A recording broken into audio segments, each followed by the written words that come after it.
السلام علیکم ناظرین، حفظ بھاری آپ کے ساتھ ہم خیال۔ سعودی عرب میں خواتین کی ملازمت کے معاملات کو نرم اور آسان ترین بنایا جا رہا ہے۔ سعودی خواتین کو ملازمت کے مواقع بھی ملنا شروع ہو گئے ہیں۔ سعودی رائل گارڈز میں پہلی سعودی خاتون کی وردی میں ڈیوٹی ادا کرتے ہوئے ایک تصویر سوشل میڈیا پر وائرل ہے۔ شہزادہ سلطان بن خالد نے ٹویٹر اکاؤنٹ پر رائل گارڈز کی وردی میں ملبوس پہلی سعودی خاتون کی تصویر شیئر کی ہے۔ یہ تصویر یہ ظاہر کرتی ہے کہ سعودی عرب کی تعمیر و ترقی میں سعودی خواتین اپنا کردار بخوبی ادا کر رہی ہیں۔ سعودی مشیر ریم الحسن کا کہنا ہے کہ وزارت دفاع میں خواتین کی بھرتی اپنی نوعیت کا پہلا اور انوکھا قدم ہے۔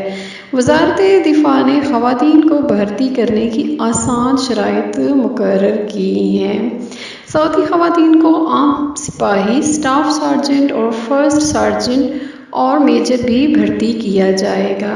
انہوں نے بتایا کہ عنقریب سعودی خواتین جج اور وزیر بھی بنیں گی اور یہ خواتین کے لیے، مسلمان خواتین ممالک کی جو ہیں ان کے لیے ایک بہت ہی اچھی اور گڈ نیوز ہے۔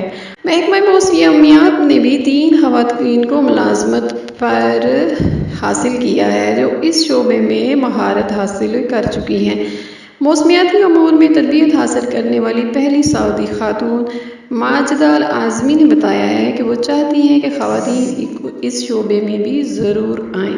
انہوں نے بتایا کہ وہ محکمہ کی طرف سے 1 سالہ اسکالرشپ کے تحت ایک خصوصی کورس کرنے برطانیہ گئی تھیں اور انتظامیہ اور ساتھیوں کی مدد سے اس پیشے پر کی مہارت پر قابو پا لیا گیا ہے۔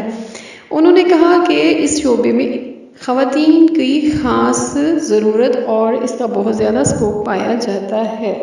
اپنا خیال رکھیے گا، پھر ملیں گے ایک نئی خبر کے ساتھ۔ اللہ حافظ۔